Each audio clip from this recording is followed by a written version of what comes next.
As a national group based across this land we call Australia, we would like to begin by acknowledging the traditional custodians of this land and acknowledge that sovereignty was never ceded.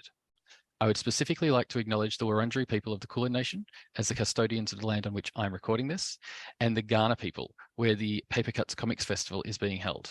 I pay respects to the elders past and present of all First Nations people across the land. So welcome to another Aliographic Creator Chat. Today I'm joined by two amazing people. Owen Heitmann is a writer and artist of comic books who's been published not only in Australia, but internationally in New Zealand, Canada, and the United States. And he's also editor and publisher at Amplified Press, a micro-publisher which he founded in 2003. And Georgina Chadderton is a comics creator, illustrator, and teacher who writes mainly autobiographical comics, usually under the name George Rex. And these are being published in comics anthologies and literary journals in Australia, as well as internationally. And together they run the Papercuts Comics Festival, a biennial Adelaide-based comics festival that started in 2019. And I think this is the third festival. And it's being held over the 16th and 17th of September this year. Welcome. Did I get all that right? Have I missed anything? That seems all perfectly accurate. Good. It's there's a lot to get through for you two, so it's fantastic. Let's start with a bit about yourselves. What got you into comics to start with? It's kind of an interesting story, at least I think it is, which I've told a few times before. But basically, I had this personal my own story of how I got into comics was that I began reading prose and was like very much into novels throughout primary school, and then towards the end of primary school, I suddenly discovered comic books and was like, wow, these are amazing. And then I still read prose as well, but I really got into comics from that point on. But when I went back and analyzed this myth that I told myself, I realized that's only true in as much as that's when I discovered like floppy comics, like single issues. And so the format I discovered then, but the medium, like I'd been reading Peanuts and Calvin and Hobbes and Tintin and Asterix like the whole time. I just never really thought of them as comics somehow. And then like when I was in my 20s, I was going through some childhood books, and I discovered In the Night Kitchen by Maurice Sendak, and realized that this picture book that I'd had as a kid was really just comics. Like it's got panels and speech balloons, and I was like, this is where it started. It was right from the beginning. So yeah, that's my little story. Gina? Similar to Owen, I read Tintin and Calvin and Hobbes and all those sort of things growing up, and didn't really make the connection that they were comics for some reason. I guess it wasn't a term flung around at the time. And I was very anti-Asterix because all the other people I didn't like in my school liked Asterix, which now I feel bad about because Asterix is great also. I shouldn't have judged it on the people reading it. That's very terrible of me. So I was very staunchly a Tintin fan. So I guess reading them kind of got me into it, but I hadn't made that connection that they were comics. But how I always wrote my stories was with pictures and using pictures to tell stories as well as prose. Like I never just wrote prose. I have sort of mild dyslexia and find it quite hard to write sometimes and get very confused. So adding pictures just seemed to make more sense to me. It just sort of like a natural way to tell a story was using pictures. So I think I got into comics by making comics, which sounds silly, but like I'm sure, seeing other, like Owen said, seeing picture books that are kind of basically comics, because it's all graphic storytelling, I guess. And then as I've gone on, I've figured out, look at all these different things comics can do, and it's exciting. Yeah. That's right. And I'll admit I was much more Tintin than Asterix too. My library had many more Tintins than Asterix, so I felt more connected because I could read more of them. So yeah. Totally. Which is a great segue into how much have you guys had to do with libraries, both as readers of various materials and as comic creators? Well, I think we both, just in that example of us both then about how Yeah. comics is, we read them at the school library, right? Yeah. Yeah. And like super important as part of our like being able to access that medium, because it's not something that everyone had in their house. It's not, yeah. And books in general, like not everyone can have books at home. So being able to go to this magical place where you're allowed to borrow as many books as you want within limits is just really, yeah, that's really special. And I think I would go to the library every week with my dad. That was the thing that we did together, and I'd go and sort out all the Mills and Boon as a child, not because I just wanted them to be alphabetically organized, because they weren't. It was very annoying. But yeah, it was just a really fun. Growing up was a very special time, and good one-on-one time with my dad. In fact, there's even a scene in the graphic novel I'm working on at the moment that is me and Dad going to the library, and it's it's a special little moment there. So I think they've definitely been a big part of my life, and I think you're pretty similar growing up. Yeah, I mean my school library, my primary school was very small. There were about 50 kids in the whole school when I started in reception, and by the time I graduated, it had doubled in size to a whole 100 kids in the entire school. So the school library was pretty small, but it was a fascinating place for me, and it was pre-digital, so it was all on the card system for looking up books, which hadn't been kept up to date at all. So I'd be looking through the card system and go, "Oh, they've got Asterix and the Black Gold somewhere," but I could never find it on the shelves. And then, up to the present day, we live in Ascot Park, and our local library is the Park Home Library. We go there probably 3 times a week. A mid-afternoon walk break is a big part of our we both work from practice. Home as well. So and it's a good spot to walk to, pick up the we've got the one card system in Adelaide, so anything that's in the entire statewide library system we can order and have put on hold at our local library. I love borrowing CDs, books. They've got movies and graphic novels, and so our house is full of graphic novels, yet we still go and borrow more of them. And I definitely, again, working on the book at the moment, I'm just constantly borrowing audiobooks through Libby as well, just these are just the practicals, here's us using libraries, we love them. But they're also just great spaces to go. I think we used to live in the city as well, so it was always a good place to visit, and if you needed a break, you could just hang out in the library for a little bit. And I've also worked in libraries, not public libraries. I've worked in a music library at the university, and then also a sound library at the ABC. So obviously more specialty libraries, but yeah, the idea of just being able to help, have all this information and useful things ready to go and organized, very satisfying. So yeah. Yeah. Libraries is a big part of my life. Pretty good. You're running the Papercuts Comics Festival, and you're the founders. You're still running it. What was it that drove you to create it and to continue running it? We can trace it back to a pretty specific point, basically. We're both comics creators, longtime fans of comics, and we've got a lot of experience of attending interstate festivals like Home Cooked Comics Festival and the Festival of the Photocopier, as well as the things that come to Adelaide like Supernova and Oz Comic Con. And in 2018, we were on holiday in the UK, and we went to Thought Bubble Comics Festival in Leeds.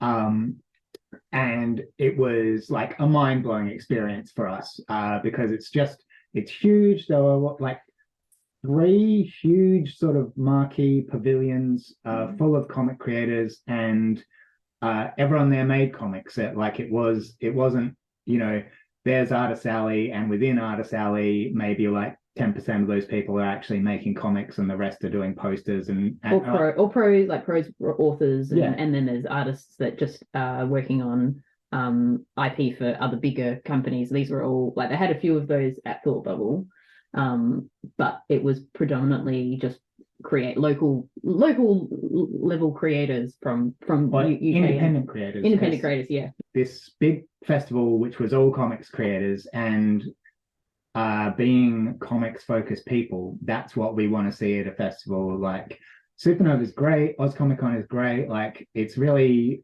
it's huge for the people who are in those fandoms and stuff, that they can get that experience, find their people. But we're not people who are into IP and superheroes and fan art. Like it's Per se. Yeah, it's got its place. But we're passionate about people telling their own stories, particularly Australian stories, and creating opportunities for Australian artists to meet other people, but also like to make stuff, and like, because there's a couple of different events within Papercuts that we hope that provides, which we can talk about in a little bit, that provide opportunities for artists as well as just a market day. There's some other events as well that which are less inspired by Thought Bubble and maybe more inspired by our experiences with Adelaide Writers Week, which is and other writers festivals. So like a more writers festival style thing meets your regular Comic Con market day thing. That's very, very much so. After we went to Thought Bubble, we just had such a great experience, and we were on holiday. We were on extended holiday for a couple of months, traveling throughout Europe. So there were a lot of plane flights and train rides and bus rides where, and anytime we were traveling between a destination, we kind of turned to one another and were like, wow, it would be great if something like that happened in Adelaide, like a comics specific festival. Yeah. And how can we make it happen? And what can it involve? So we kind of just spent the whole trip brainstorming venues and guests and what we would want to see, because basically what we did was design the kind of festival that we want to see, because it didn't exist in Adelaide, and we thought, if no one else is going to make it happen, maybe we can. So I think that's pretty comprehensive. Yeah, that's the gestation of it. Yeah, and then obviously it was successful, and it was successful enough for you to go, let's do it again. Was there much questioning about would you run it a second and a third time and all that? I know it started during COVID, so that must have been something to try and work through. Yeah, so the first one happened in 2019, but had been in the planning before then. So COVID wasn't really on our radar until it had already happened. And when we started planning it, we kind of said to each other, well, maybe we'll do this 3 times. At that point, we were like, we'll do it 3 times, 1 every year. Yes, it was an annual thing to begin with. And the first one it happened. It came together so easily. It was. Yeah. In some respects, yeah. It felt easy to me. It was a great experience. Everyone had a good time. It like really, I felt so buoyed up at the end of it, that we just went ahead and started planning it for 2020, and then the world changed. But by the time all the lockdowns happened and stuff like that, we'd actually already been successful in getting funding for the second festival, which is something we didn't mention. Like the real reason we can make Papercuts happen is due to grant funding, because it's important to us that we pay all the artists who appear, and that we're valuing artists and comic artists. Yeah. And we you touched on it before, that we want to keep it accessible. So the market day, there's no table cost. That there's a deposit which is refundable. That's just to make sure that people turn up rather than booking a spot and then bailing at the last minute. And yeah, we pay ASA, Australian Society of Authors, rates to the panel guests, and is it NAVA rates for the Talking Pictures artists? Yeah, I think so. which is creating a comic and that is read live as part of a performance. That's what Talking Pictures is. Whereas the Creators in Conversation is a more standard, just like a writers panel talking about their work. Yeah. Inspired by literary festivals, as Gina mentioned earlier. Yeah. So the first year we did it on like a shoestring budget. We got a $5,000 grant from the city of Adelaide, and we called in a bunch of favors. We still paid everyone, but I don't think we were quite at the like industry rate level that year. Point. We didn't pay ourselves. Yeah. For that one. Yeah. But then, having proved we could do it, we were able to get more funding for the second time. So by the time lockdowns came into effect, I think we had funding from City of Adelaide again, and Arts SA and Australia Council, but no ability to run a festival because no one could leave their home. So we negotiated with those grant bodies that we could just keep the funds and use it for next year. And by 2021, things in South Australia were at a state where we were able to run it, but it was a lot more complex. There were a lot, capacity restrictions on venues, places that we'd used in 2019 we couldn't use anymore. For instance, like the market day that we'd used in 2019, their capacity now was the number of stallholders we had. So if we used that as a venue, we couldn't have any punters in. Not ideal, I don't think.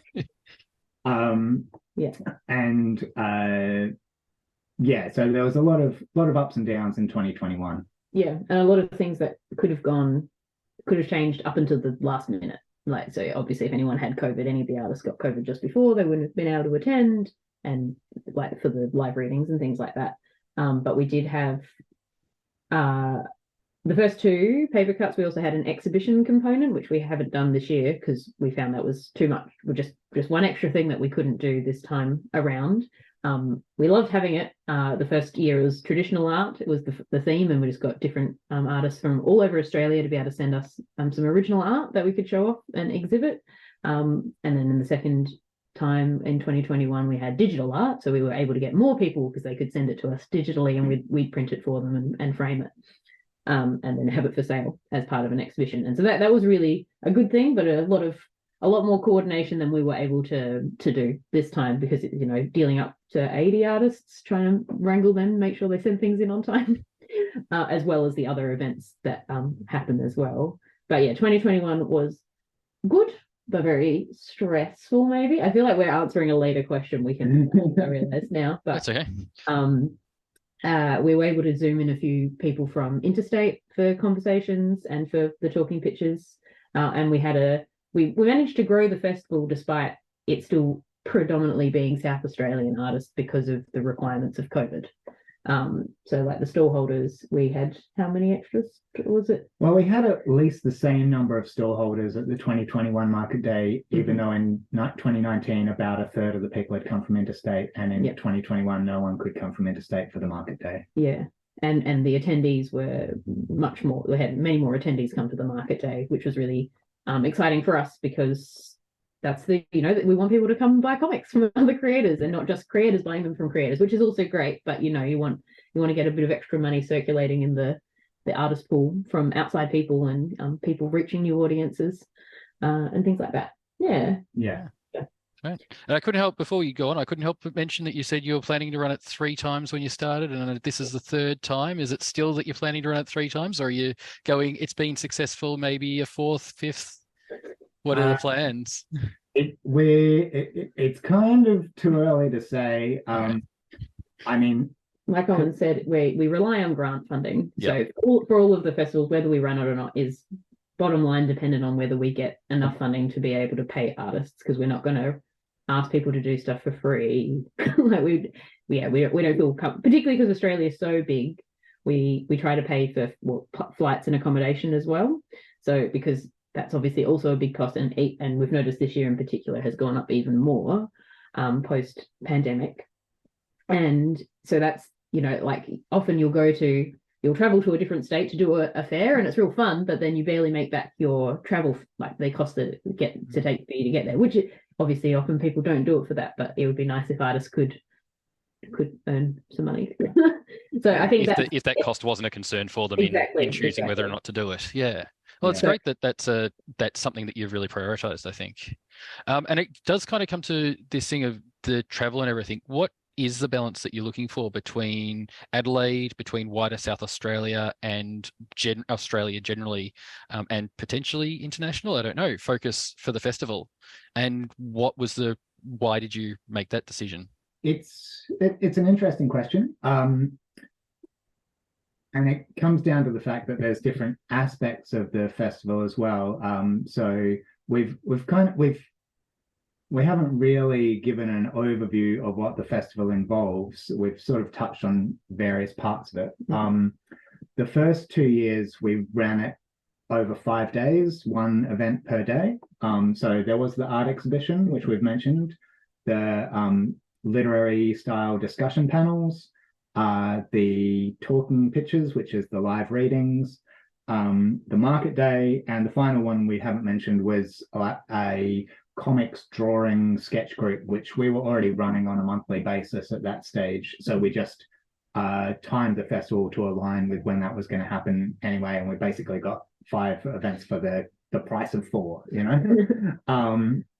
And when we conceived that to try and make it like a destination to draw in people from interstate, because like we love Adelaide, we're both grown up here, lived here all our lives, we're very proud to be in Adelaide, but we know there's a lot of great comic creators all across Australia and comics fans and people that we weren't really sure if it would be a big enough draw card to bring people in, but in 2019 when people could travel, it people did come from interstate and not just stallholders. There were people who came just for the festival, but what we were hearing was a lot of people saying, like, I could only afford to come for the weekend, I couldn't make it for all 5 days. So our goal of making it a destination, it kind of backfired a bit in that respect. So when we thought about doing it again this year, we reimagined it and condensed it into a weekend so that it is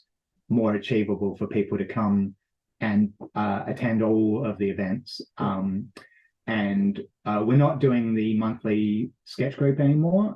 We've moved house and we have different commitments. It's just not feasible at the moment. So we've dropped that one. And as Gina said, the exhibition, wrangling that many artists wasn't something we were willing to take on this year. But on the other hand, instead of 1 literary discussion panel, now we're running 4.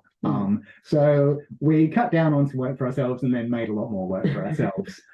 But it means we get to spend more time in libraries, because that's where the library event, the event in the library is the conversations, the creators in conversation panels. So that's fun. Yeah. We can talk more about that soon. And we also have partnered with the Comic Arts Awards of Australia to arrange for their award ceremony to be held in Adelaide on the Friday before the weekend of Papercuts. So it's still working towards creating that critical mass of comics events. There's also an academic symposium being held on the Thursday and Friday before Papercuts as well. So for comics academics types, that's not like, it's less of a partnership, but more of a cross promotion. Yeah. So was that just like happy coincidence that it happened to be on at the same time, or was there planning to say, oh, let's do it at the same time, make it a destination thing, like you were saying before? Yeah. So Dr. Aaron Humphrey at the University of Adelaide has been a big help with Papercuts. He's helped us venues. Yeah, basically venues he's helped out with in the past, at the past 2 Papercuts. And I think each time he's sort of floated the idea of maybe we could get an academic symposium happening at the same time, because he co-organized a similar symposium sometime in the past. And it kind of it hasn't really lined up until this year, but this year he's working with Jean-Marie Vilhoven, I think it's pronounced, at the University of South Australia. So the two universities have come together to facilitate this academic symposium. So the timing is very much deliberate. It's not just a coincidence, but yeah, we can't really claim any credit for it. Like if they didn't make it happen, it wouldn't have happened. Yeah. Oh, that's right. So so that's a lot of stuff that you've put into this festival. All of these different things that you know, and the way you're talking about it, you're clearly so thrilled that it's happened, so proud of everything you've done. What do you think you're the proudest of having achieved with the Papercuts Comics Festival? I'm glad it happens. I'm glad people come. I don't know if that's proud, like, you know, I guess I'm really proud. I've had a couple of my students. I've done one-on-one teaching, and I do a lot of workshops with young people, and I think definitely at the last one and at this one, there'll be, I can't remember about the first one now, it's too long ago. Some of my students will have tables and selling their comics at the market day, and, like, you know, some of them are 10 or younger maybe, and yeah, it's just really exciting that that's their first, that I've been able to help give them an opportunity to sell their comics for the first time. And I don't know, that I'm proud of them making comics, and because I don't know if I could have done that when I was their age. So I'm pretty proud that they're brave to go and talk to all these, like, you know, have a table amongst 100+ stallholders kind of thing. Is pretty scary when you're when most of everyone's, you know, 18+ kind of thing. So I don't know, I'm proud of them. Well, Yeah. and obviously you've done a lot to make them feel comfortable coming in and doing that. You've made it a sort of base that they're comfortable doing this. So, like, that's great too. Thanks. Yeah. I think I mean, I'm proud of a lot of things. Like I'm proud that we made it happen, you know, like it's a lovely feeling to think of an idea and then follow it through to delivery and have it be well received. But and I'm proud of the fact that it seems to have grown each time. Like, obviously this one's still in the future, but people want to come. That's nice. Yeah. But the thing I'm most proud of is Talking Pictures, which is sort of heavily inspired by Read to Me, the events that Finn McCabe and Gabe Clark organised in Sydney and other locations. It's a really great opportunity to bring comics to a different audience, because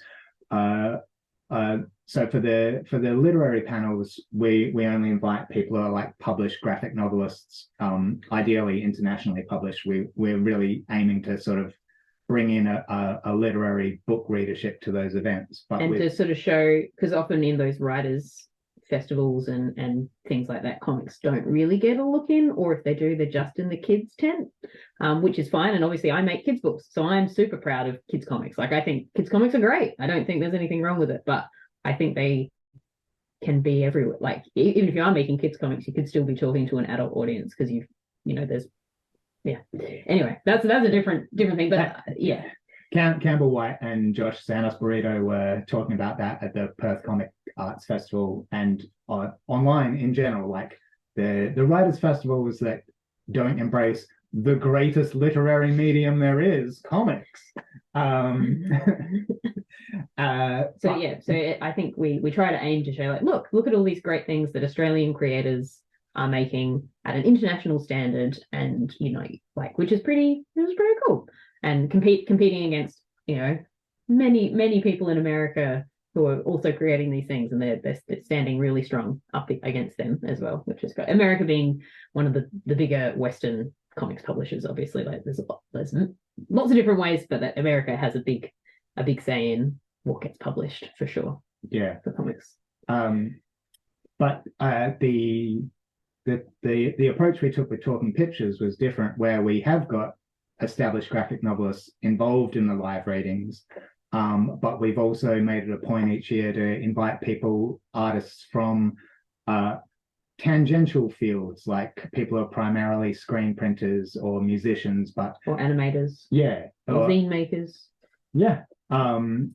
people that are comics friendly but not necessarily comics makers, might not think of themselves as comics makers, and then because it's a live event, people want to support their friends.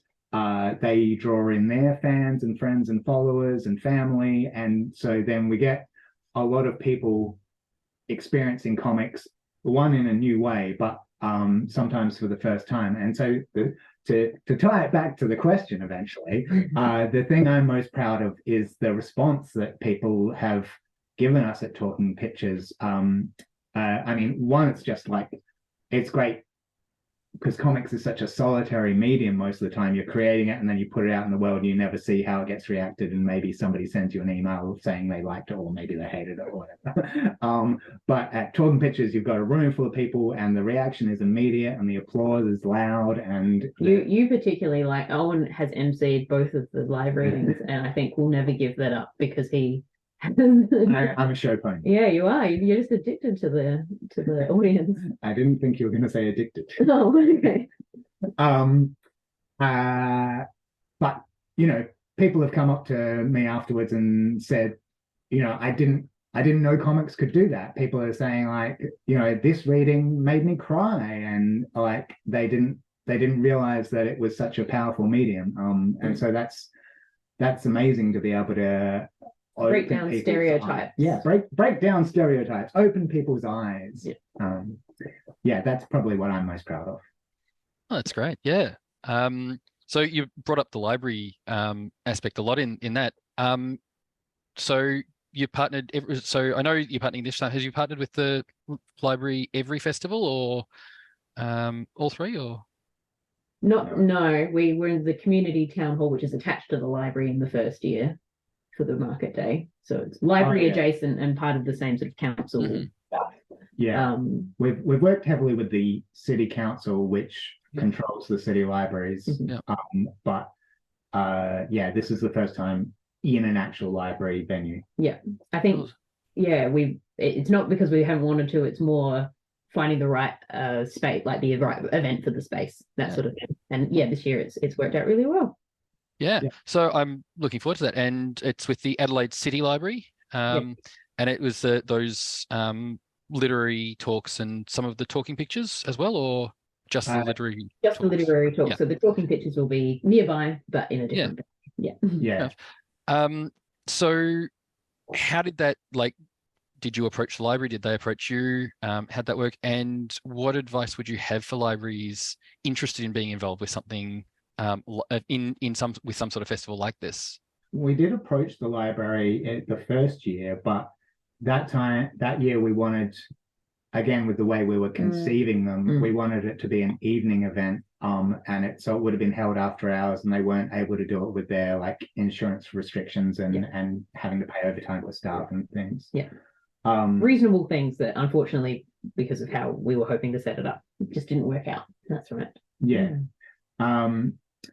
And then I think we approached them this year, but because the festival had been run twice previously, we had built up some kind of connections with them, and there was more of a sense that they were eager to be involved if we could work out something that worked for both parties. I think in that time I'd run some workshops with them. So doing I do a monthly sort of comic group for young people aged 8 to 14 called Inky Fingers. So I do that in various locations around Adelaide in different libraries and community centres. And so I really loved doing that, and I was able to do that at the Adelaide City Library for a few months. And from there, I think I and you were sort of contacted to help organise, partner to find other local creators running workshops, comics workshops specifically. And so you helped them sort of curate, that's the word, curate that a bit. And I think that was our first sort of partnering experience, not specifically Papercuts, but with our Papercuts hat of knowing who does what and stuff. Adelaide's great, but it is small, so everyone does tend to know everyone else. Particularly if you're in a similar field, or in the creative library, being a creative field. Creative literary field. So I think we've both contacted them and they've contacted us. It's been sort of a bit of a two-way street when it comes to that, for sure. It feels nice that they've been able to reach out to us and like acknowledging that we know comics things. And it's really great that we're able to reach out to them, and they seem receptive to wanting to, help run events and provide a venue, which is one of the biggest costs, is venue for sure for festivals. And because obviously there's a lot of infrastructure around that, and finding city-based accessible venues, it's very hard. So it's really great that the library is, so engaged with the arts. I think particularly in Adelaide, that the city library always has exhibitions on and workshops and events happening, and are keen to keep doing new and more interesting things that help their not clients, but like the can't remember what the proper word is. Patrons. Thank you. It was like, it's in there somewhere. Yeah, their patrons, like trying to find new things that engage their patrons and what they're after. So yeah. And I think you asked what libraries need to know about engaging. Yeah, if libraries wanted to be involved with something like this, so wherever in Australia they are, what do they need to what advice would you have for them to get involved with, either trying to start something themselves to do it, or to partner with something that's happening in their area? I mean, with our ethos in mind, I would say that money is important. Like in our situation, our funding was we already had funding sources, so we weren't asking for money from the libraries. We were just asking for a venue and like in-kind support, essentially. Like their staff will be helping out. Like what they're doing definitely has a dollar value, but they're not giving us cash to pay artists. Or yeah, but if a library was looking to establish something similar off their own bat, I would say, you got to value artists. Like, don't tell them it will be great exposure. Tell them they'll get paid.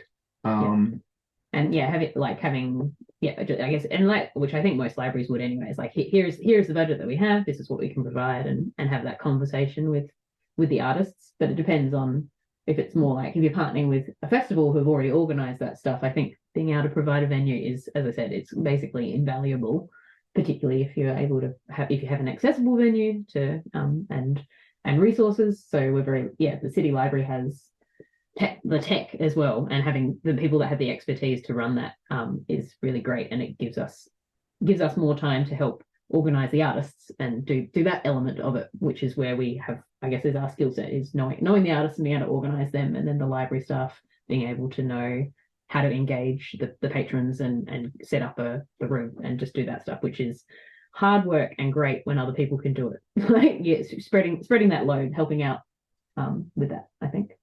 Yeah, and also promoting festivals as well is super helpful. Like, just because libraries do have many patrons, they can have being able to take flyers and posters and just have them up inappropriate, like for a comics festival, have them near the comics, have a thing of flyers. If there's a comics festival, it's amazing how much that can make a difference to people thinking about attending the festival, and that changes everything.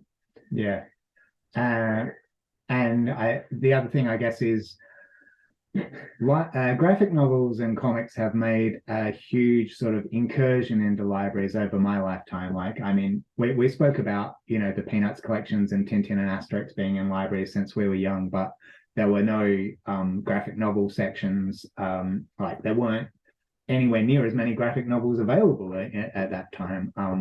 And seeing public libraries progressively embracing comics and having a spot for them has been just such a huge pleasure for me personally to see, and for Gina.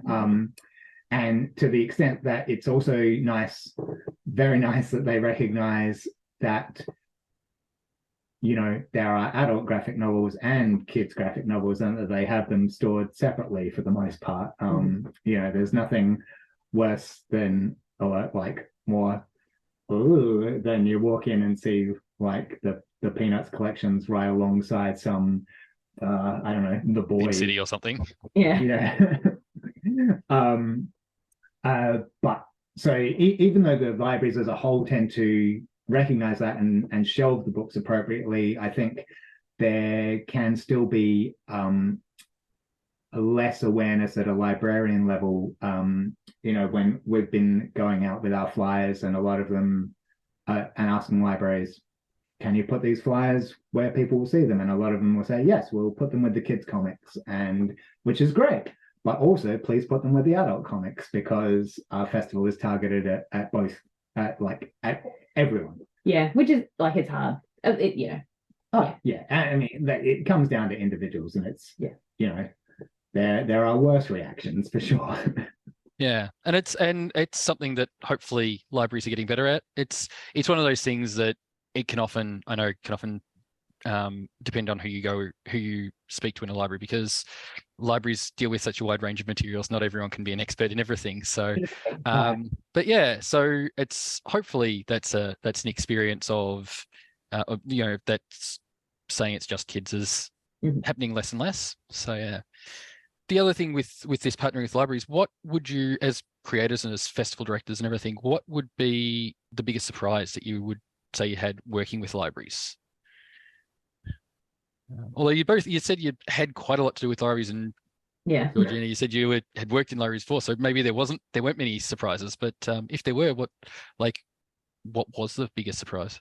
Well, Gina touched on it, the accessibility that libraries offer.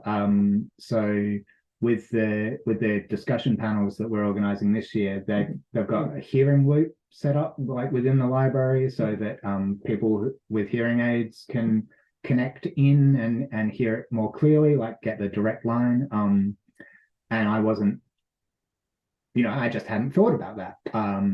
With our funding, we're also providing Auslan interpretation at the Talking Pictures and Creators in Conversation events.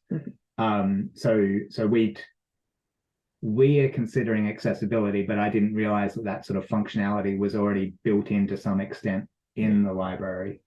And also just sort of reinforcing what Gina said earlier about the technology, they have videography capability built into this studio space that we're using, and then they also have the ability to edit that footage to a professional level, which when you're going in to borrow a book or a CD, it's not something that you think about these guys are also making films. So that was eye-opening. And as I said, this, I think, and it's not, the thing, it's not a surprise, but it's I guess maybe it's it would be a surprise for other people who don't go to libraries very often, is that the libraries have all these engaging programs that are quite different and quite diverse from just books, physical items that you can borrow and take home, or a computer that you can scout for how long you borrow a computer for. Sorry, now I don't know how to talk. But they have 3D printers, and they have animating programs and all these software that you can go in and check out and try, and people that come specialty things, as well as practical things like JPs, to come and sign get your documents notarized. And I think people can forget how much of a hub that a library is for the community. Sometimes, not everyone, and as I said, it's not necessarily a surprise to me, but I think it's the thing to remind ourselves in these times that libraries are pretty special, and we should keep them around. Well, there's our soundbite for. So the festival more generally, we've heard it's such a lot of work to put it together, and you've kind of touched on this, but so much of the work is invisible to the majority of the people going. Do you want to give us a quick rundown of just what the process has been for one of these, from concept to cleanup, is just to give an idea of how much goes into it? So each festival has been slightly different. I think we'll just focus on this current one. Yep. Yeah. Because I think that's you can just an idea. As an overview, in 2019 and 2021, Gina and I did the bulk of the organizing. We were very grateful to have volunteers helping us out on the day of the events. My parents, thank you. My parents helped a bit too. And we had some friends who were roped in, and people in the comics community stuck up their hand and said, can I help out? and we really appreciated that. But like mostly on the day, like checking people at the doors, making sure people going in the right direction, that kind of stuff. Like none of the pre stuff. So none of the emails, none of the admin, none of the grant applications. That was all us. In 2021, we did have somebody helping us out with online marketing as well. Yeah. Which was also great. Thank you, Jess. Yeah. And so having done it twice, we realized that if we were going to do it again this time, we'd need more help.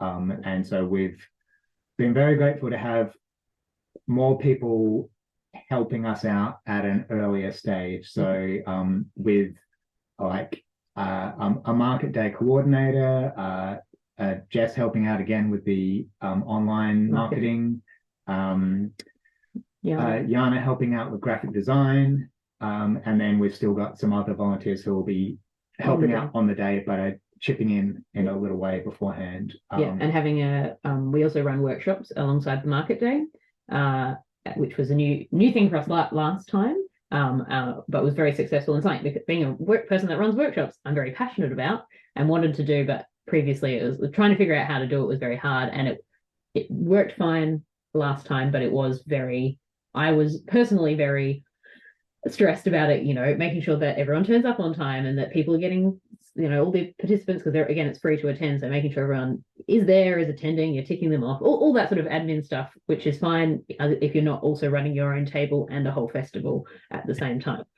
So we've got a workshop coordinator again this year, who's someone I've worked with for years, running workshops and things, who's not necessarily comics, but is very experienced in running workshops. And it was so exciting to see her be excited about being in Papercuts. It's like, oh, I don't do comics, but I'm allowed to be part of the club. Yeah. So I think that'll be great, and having those people that we trust and we can be like, please just do this, and know that they will be able to help us out is really great. And we should have done it earlier. Regrets, we've had a few. So to address the actual question of from concept to cleanup, in brief, it is huge. We started planning it about 12 months beforehand. Just in terms, so grants, because we want to pay people, we need to apply for grants. To apply for grants, you need to know what you're going to do, and it's a more convincing grant application if you have your venues confirmed, you have your guests confirmed. This has been a long time in the making, and as you said, a lot of this work is invisible, and we hope that it is, except when people talk to us and we just talk about how much work we're doing, so less invisible because we complain too much. But yeah, brainstorming, what events do we want to do this year? What are we going to change from last time? What are we going to keep? Where are we going to hold it? What worked last year? What can we improve on? What kind of things do we want to move forward with? Can we what are things that we value, like diversity and showing what creators are making comics in our country and state and things like that, as well as how can we pay artists more? What are the rates? Keeping up on all those sort of things, I think, as well. Yeah. And then putting in the grant applications. Owen is very good at grants. Too good, some might say. You don't want to curse it. Touch wood. Because that's another unknown. We applied for the same 3 major grants this time: Arts SA, City of Adelaide, and Australia Council. And we designed the festival to be scalable if we got 1 or 2 of those grants, but not all 3. Fortunately, we didn't have to do that, as we were successful with all 3 of those grants. So we got the funding that we were after. And if we hadn't, then there would have been some readjustments to do, and that was clear in our grant application, so it wouldn't have been an issue with the funders, presumably. But fortunately, it didn't come down to that. Then there's all the logistics, confirming the guests, reconfirming the guests, triple confirming the guests, booking flights, booking accommodation, or paying them if they want to like book their own, or because they want to travel earlier or they want to stay longer than the period that we can fund them for. Briefly, lots of emails. That's what it is. Just lots of emails and logistics and to-do lists. And like, have we done this? Spreadsheets of like, yep, tick that. Giving people timelines of like for the live readings of like, here's what we need from you. Here's how much we'll pay you. All good with that? Great. Here's your timeline. Just making sure that you know what your timeline is, that kind of stuff. Yeah. Building in contingency plans if someone can't make it any longer, or gets ill or whatever. Lots of online form, like Google Forms for market day store holders is and I'm not going brief now. It is just a lot of admin. There's a lot of sort of admin-y stuff which we are both okay at, but neither of us particularly like. Unfortunately. But we're comics creators, we're not event organizers. So the fact that we are organizing an event for the third time is baffling. It's a mystery. Well, it's not baffling. We love comics so much it outweighs the downsides of admin. But 95% of it is admin, emails, making bookings. And then the event happens, and that's fun. And then there's probably stuff afterwards as well, like the doing the thank yous and wrap ups and making sure that all of that's happening too, and more admin. Exactly. The after admin is like quitting all your grants. That's so you can get more grants next time. And you got to tell them how you spent the money, and like that you spent on what you said you would spend on. Otherwise, they will never give you money again. Grant acquittals. Paying people, making sure everyone gets all their payments for all the different jobs that they've done, and giving all the market day store holders their deposits back. So super fun. But it is worth it, obviously, to see the event happen. So that's right. And it's very clearly worth it because you're running such a great festival that Papercuts was awarded the Platinum Ledger in the 2022 Comic Arts Awards of Australia over at the Perth Comic Arts Festival. What was that like for you to win, and what did it mean for this year's festival? Well, it meant that this year's festival happened. That's for sure. It was definitely the encouragement we needed to tip us over the edge to say, yes, we'll apply for some grants and see if we get them and do it, kind of thing. At that time, particularly because the 2021 festival was so much extra admin for a lot less payoff, in the sense that it's just COVID. You're keeping on top of all the COVID admin on top of the regular admin that we just mentioned for this festival, making sure that capacities were okay and people were feeling safe and healthy and comfortable and that sort of stuff as well. Definitely was a stress. It's just stressful. You want people to feel happy and comfortable, and you also want cool things to happen, but they don't all. So it was just it was a lot of work. And at that time, I think I'd got my book deal at that point. Can't remember. Again, the last 3 years are just 1 year, so I've kind of forgotten. But I was about to get into the nitty gritty of working on my graphic novel a bit more after that. And I was like, can we? I don't know if I can do a festival and do books at the same time. Lesson that I've learned, I can't really. It's not very fun. But I think getting the award definitely meant that I was like, people liked it. Maybe we should. It's real nice that because people have to nominate you for that award. So someone has to sit down and take the time to nominate you. And I was like, that's really nice that someone did that. And so I think that from that question, that is the reason why this one is happening. And so that it definitely made a difference from that point of view. I don't know how it felt getting it. It felt weird. I don't know. Getting awards is always weird. For me, anyway. It was very nice to be recognized. It felt weird accepting it at the Perth Comic Arts Festival because they do such a great job as well, running their festival.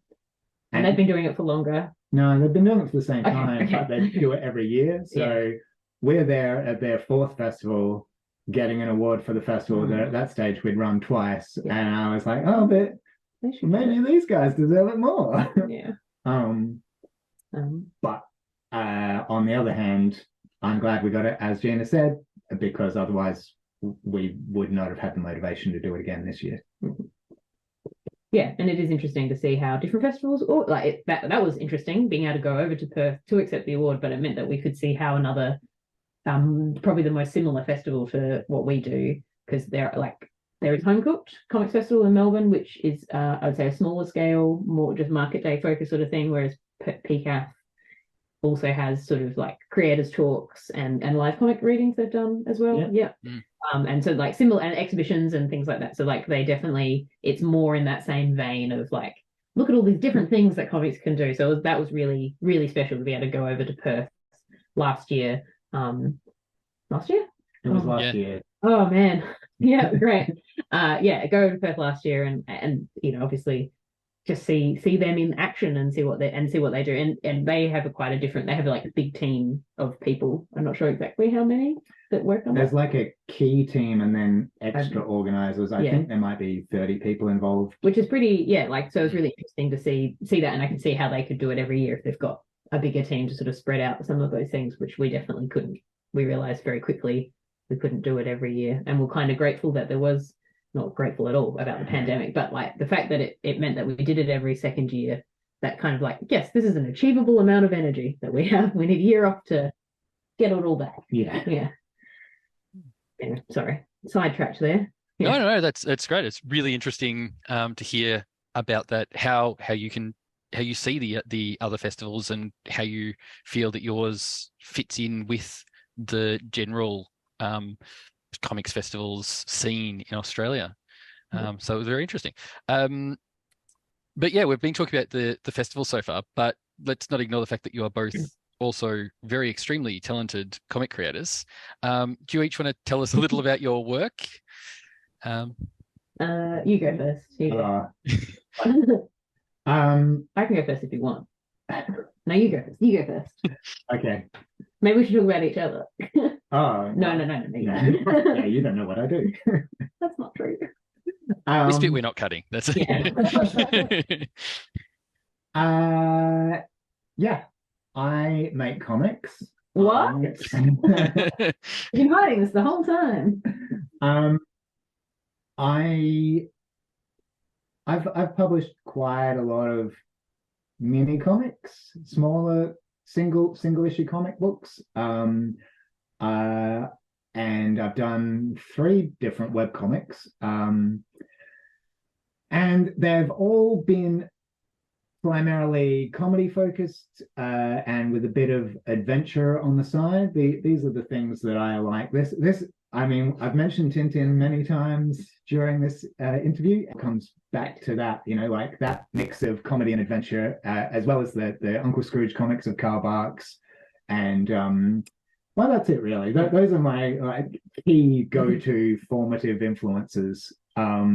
And that's the kind of thing I like to do. I would love to develop a graphic novel. I have begun developing one, which is kind of stalled at the moment, but I have another one which you're more excited about. Yeah. I'm trying not to just leap from one project to the next, but without finishing it. Yeah, it is my skill. But once Papercuts is done, I'm looking forward to refocusing my energies on a new graphic novel. And although I have been published in anthologies locally and internationally, and some by proper publishers, like most of my stuff has been self-published, I would really love to make the leap to having someone else publish and distribute my work. But you also publish and distribute other people's work. Oh, that's a later question. Oh, okay.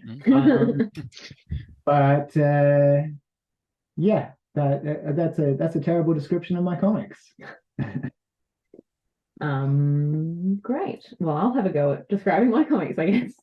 I've also, similarly to Owen, have published lots of mini comics and zines, and I definitely came more from a zine background than like the traditional Comic-Con route, going to like festival photocopy and things like that. And so I lean more to the I think when I first started going to comic book stores, I would go straight to the indie section or alternative section, because that is what I was like, oh, these look interesting. Maybe. Look at all this hatching. Yeah, but hatching, which I do not do at all anymore, but everyone goes through a hatching phase. This is my theory. I'm going to do a PhD on it. Yeah, so I really have done lots of mini comics since I was since I was in primary school. I've done comics, but started sort of making and giving away free comics at comic book stores since I was a teenager, just because I got stories to tell and got to get them out. But mine are mostly, I'd say, still comedy, but even though I love adventure and fantasy, like absolutely one of my favorite genres, I for some reason just can't. I find it really hard to write, and I end up often writing sort of autobio or fiction that is not quite real but not quite fantasy. It's like I don't know. I can't even just know how to describe it. It's just, I don't know. People going and having bubble tea, but also their dogs. For example, and yeah, whimsy sort of thing. Yeah, whimsy. Oh, let's go with that. That's a great word. Thanks. I'll take that. Very whimsical. I love, and like my work now is very colorful and bright and similar to Tintin. I love the clean line art style, but I haven't got the skill of drawing backgrounds. So though my backgrounds are simple, I'm more focused on emotions and characters. That's definitely my skill set from that point of view. And but I am lucky enough, I think I've mentioned that I'm working on a graphic novel, which is a book that I have been working on for too many years to count, probably about 7. I think it's 7. Yeah, all right. And because I started it in 2016 with the help of some fellowships and grants and things like that.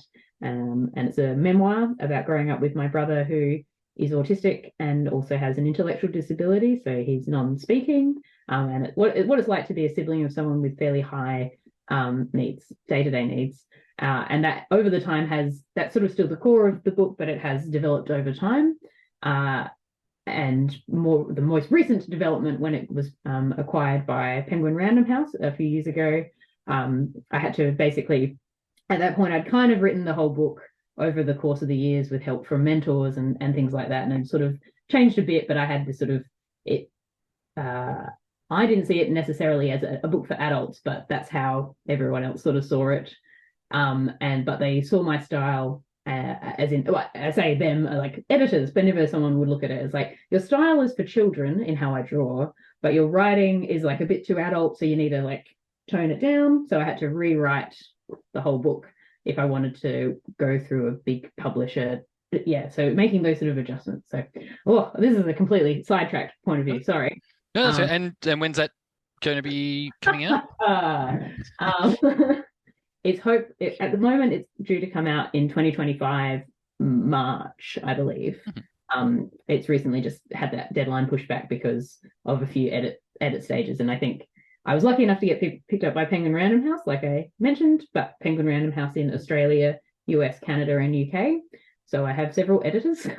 Mostly Australia and US have the most say from what I can tell. And I have most contact with Australia, but it means that it goes through multiple people. Each phase sort of goes through multiple people, as well as when you get sensitivity reads, you get them for Australia as well as the US.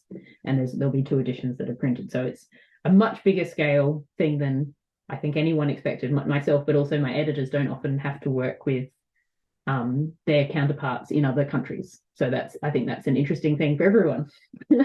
Yeah, I might have to do another one of these when that comes out and talk about that book specifically. Yeah. Would love to. Yeah, I will probably love to by then. It will give me, because that was the other thing. Like the book has to be finished 12 months beforehand for America. So US has a 12-month lead time for their publishing, which is why the deadline gets pushed back from those things. Yeah. So the other thing, as well as being comics creators, Owen, you run Amplified Press, which started in 2003. And if my math is correct, that means it's been running for 20 years this year. So it'd be remiss not to congratulate you on reaching 2 decades. And tell us about what Amplified Press does and why it's important to both Adelaide and the wider Australian comic scene. Oh, it's vital. Well, Yes. So the 2003 is when I first self-published my first comic. Amplified Press originally began under the name 24 Hour Cynic Press, and it was originally just a vehicle for my self-publishing. And I published some other people along the way. I did some anthologies with a lot of different creators in them.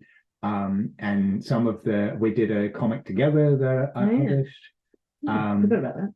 And then probably about 6 years ago, I think, I rebranded it as Amplified Press and made a concerted effort to broaden the scope to publish other people. So the 20-year thing is true, but when you look at the number of things I've published over 20 years, it's maybe not as impressive as it might otherwise have been.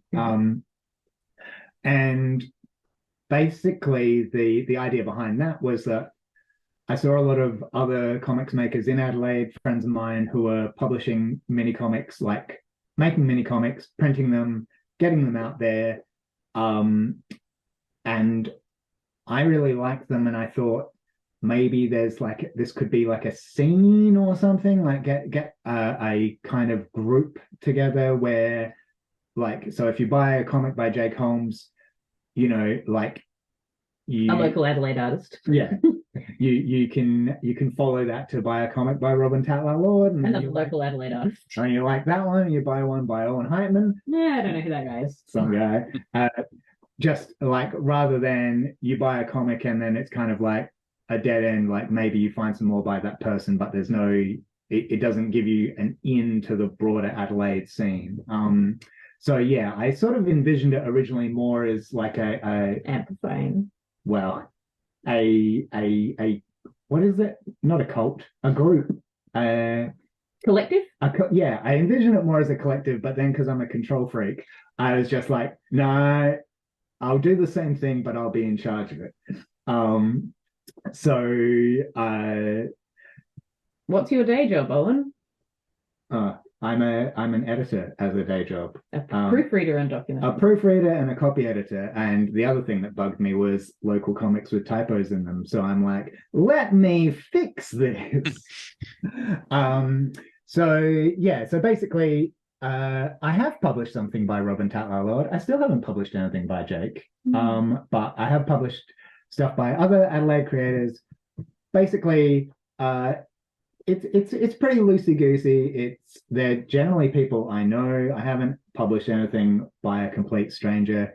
Everyone's Adelaide-based. It's a way, as Gina was sort of alluding earlier, to amplify local comics voices.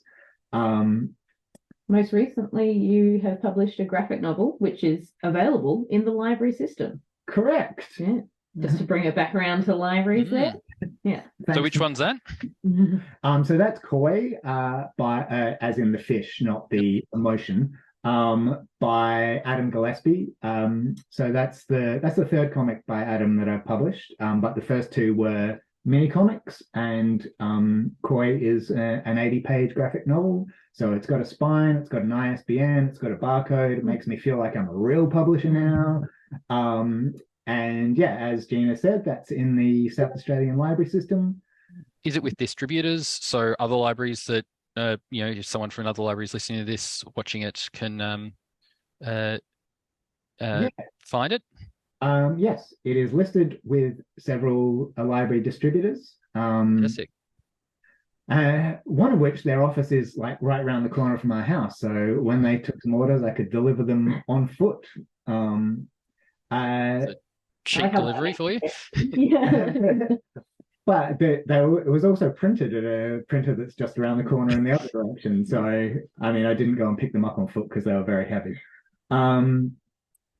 But yeah, so aside from the kind of collective promotional aspect of it, the thing that I think I can offer is helping people who I think make great comics but maybe don't have the know-how to get them into print or to distribute them, or to maybe there's some typos in there that I can help them out with. and that's, you know, applying skills from my day job where I've worked on like staff newsletters, like, so I learned InDesign and layout at my second job, and that was where I was also like learned about getting quotes from printers and working out, you know, formatting things for print, making sure it comes out to the best quality, like the print quality is high, and you know, getting quotes. It's just like, yeah, again, I've fallen into this kind of admin role, which again is not something that I like. I like it, but my passion is for making comics, not doing admin. But my passion is also for seeing good comics out in the world. And if that's a service I can offer for people, I think that's good. Yes. Yeah. So, but yeah, I'm. It's not a huge. I mean, it is, as I think you said in the introduction, a micro press. It's very small print runs, small numbers of releases per year. But I'm very proud of what I've achieved. It's very fortunate. I think that the quality of comics is the main priority for me, but it's also very rewarding for me to know that I've been able to publish diverse voices like trans and non-binary people and people of color. Yeah, that's the other one. Yeah. As well as middle-aged white cis straight men like me.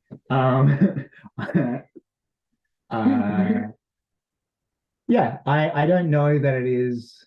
I would never say that it's hugely important for Australian comics, because it seems like a pretty bold claim, but I am happy with what I've been able to achieve. I think from what you've described, the making sure that that is there for people in Adelaide and everything, like that grassroots micro press stuff is really important. It's how a lot of people get started. So, you know, it is, I'd say it's important. Yeah. And this isn't on the questions I sent through because I didn't know if you were going to be part of the thing, Gina, but if we're talking about Owen's other projects, do you want to tell us a bit about the Xena Warrior Print Fest? Yes, well, I'm not actually involved this year, but I have Xena Warrior Print Fest. Okay. Yeah, so because of Papercuts this year, I've had to step back from it. But yeah, that's, as I said, I come from a zine background and have been very fortunate to attend Festival of Photocopier in Melbourne for several years, and I'm sure, and like Zine Swap here in Adelaide, I think was the other main one that I have been attending, and then so attended zine fairs for years, and from there made friends, including Jake Holmes, who was previously mentioned, and also Rebecca Sheedy, who are the co-organizers, and Rebecca and Jake are both organizing it this year. And so that's happening on the 7th of October, and I get to just attend. It's such a treat to just attend a thing and not have to do anything. Yeah, it's really lovely. So yeah, that's sort of more zine, so it's more broad when it comes to things, as opposed to just comics, which is obviously Papercuts' focus. But yeah, it's fine. It's a little bit smaller. We usually get about 30 stall holders, and it's run at MOD. The last few years have been run at MOD, which is a Museum of Discovery. That's Discovery, is it? Yeah. Yeah, I think so. I always it's Museum of Design, and it's like I think it's Discovery. Anyway, yeah. And so that's really a really interesting space as well. So that's really great that they offer that up to us again for free, and they do all the tables and stuff, which is again, as I said, for all events, like having a venue, having tables, having chairs provided, incredibly useful. Like it just helps make events happen. So if you've got a space and chairs and tables and you're willing to let it happen, we can make cool things happen. That's great. In a big empty warehouse, find some comics makers and let them run a festival there. So we usually finish off with what are 3 comics or graphic novels that you've enjoyed recently and that you'd encourage others to check out. So feel free to tell me about 3 comics between you each? So my first recommendation is Talgard, tomes 1 and 2, written by Gary Proudley and published by Gestalt Comics and illustrated by a veritable who's who of some of Australia's greatest comic talent. And so Talgard is a barbarian whose wit is as sharp as his sword. And these stories are so each of the tomes consists of a collection of short stories. All the stories are 4 pages long exactly, and the stories are gems, and the book is a collection of gems, a bag of gems. It's a great read because it tackles this pulp sort of setting, the world building and the characters and the archetypes and tropes, but then just each story, Gary takes this, where the sort of the pulp formulas and gives them a little special twist or a sting in the tail. And just for someone who grew up on a lot of the pulp heroes and approaches to writing, it perfectly appealed to me. I was like, this is wonderful. They're like very just perfect little nuggets, very thought-provoking, and the art is really, really good. Like Justin Randall colored all the stories, so there's that level of consistency, so that they all feel like they're taking place in the same world. But then you've got people from Queenie Chan, who's got more of the manga background, through to Brenton McKenna's style, and then one of these stories is drawn by Jana Hoffman, who's from Adelaide, and also helping out with the Papercuts graphic design.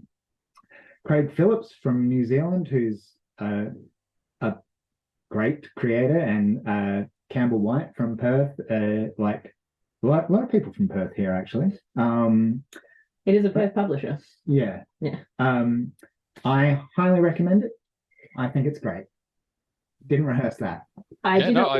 We needed such a long spiel. No, that's fine. You do not need such long spiel however much you want to say. I'm really happy that you said Togo, because I have those tomes sitting right next to me ready to catalogue for my library. So yeah, that's so exciting. Yeah. Yes, well, I probably won't be as thorough as Owen. I'll just say, this is really good, you should read it. That's fine. So I read this last month, which is Ember and I'll make sure I get this right, and the Island of Lost Creatures. And this is by a Adelaide-based artist, Jason Pannett, who was at Papercuts last year and will be at Papercuts again this year, different events. Sorry, Owen is currently reading it, which is why there's a bookmark in here. And the art is just really, let me find it. I don't know. It's just really lovely. It's just really sweet and lovely. There's some nice adventure.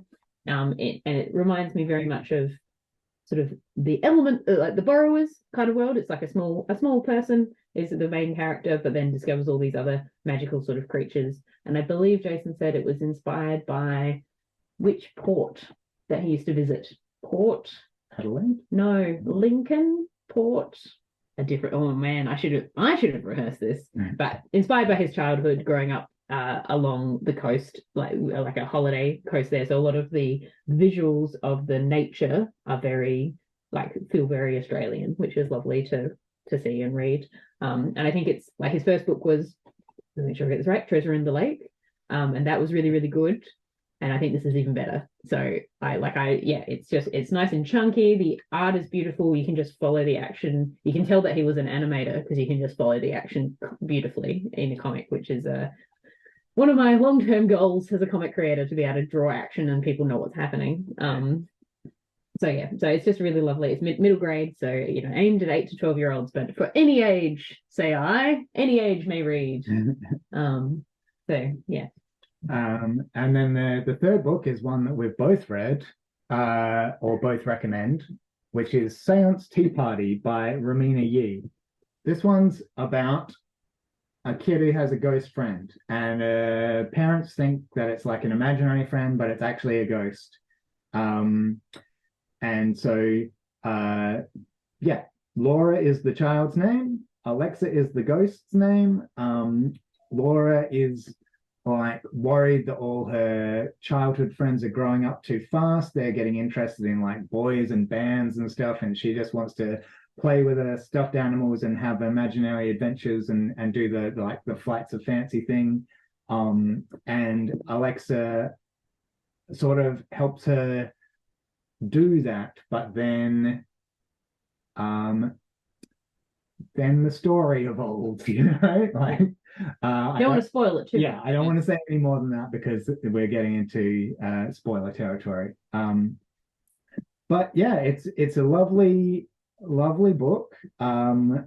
Very interesting art, and the sort of themes really, like, this is also a middle grade book, but as a middle-aged reader, the themes still resonated with me, and I nearly got a tear in my eye at the relevant point, which again, I don't want to make any spoilers. But yeah, it affected me emotionally. But it's very nice. And Romina Gee is based in Melbourne, I believe. I think so, yeah. Yeah. So in fact, all three of those creators that we've mentioned will be at the Papercuts Market Day. That wasn't, I didn't even think about that. Oh, that's great. I really, it's all of them were already either I've already read, or they're on my already on my radar, on my TBR list.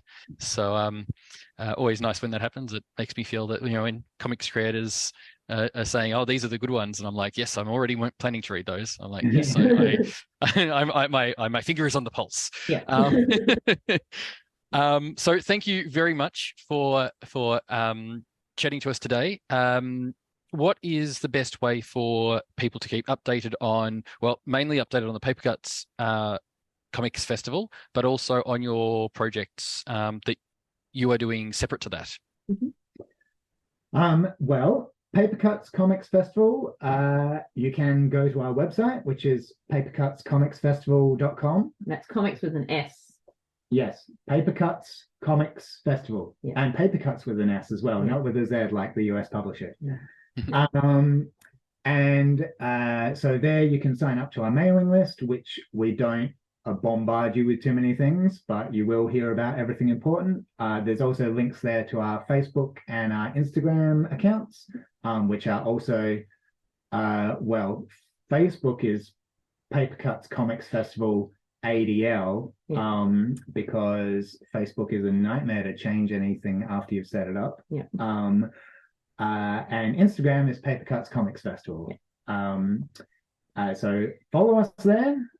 And yeah, I already said the mailing list. So I think those are all the best ways to keep up with Papercuts Comics Festival. And if you would like to keep up with my projects, all of my online presence is under George Rex Comics, and that's George as in Costanza, Rex as in dinosaur, and comics as in the thing we're talking about today.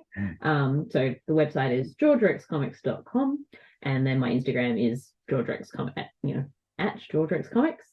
And my name is Georgina Chadderton, so you can just Google any of those and I'm sure it will pop up as well. Don't have a Facebook page because, again, Facebook is a nightmare. So but you do have a mailing list, people. Oh yeah, sign up to my mailing list. If you go to my website, there's a mailing list there. Get one little monthly nugget of news. I don't know.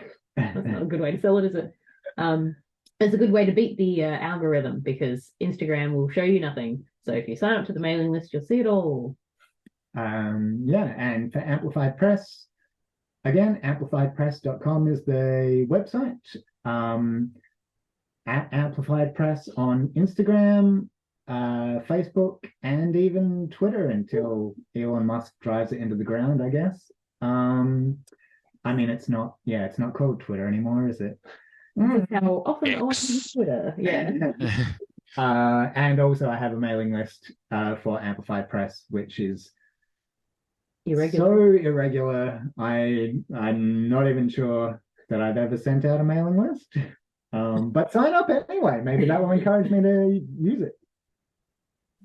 Cool. Well, thank you again for joining us, and for everyone listening who wants to follow the Alia graphic stuff, you can get us at aliagraphic.blogspot.com or Alia Graphic on Facebook, and again for now Twitter or X or whatever. We'll see what happens with that. And yeah, thank you for listening, and thank you for joining us. Thanks for having us. Thank you.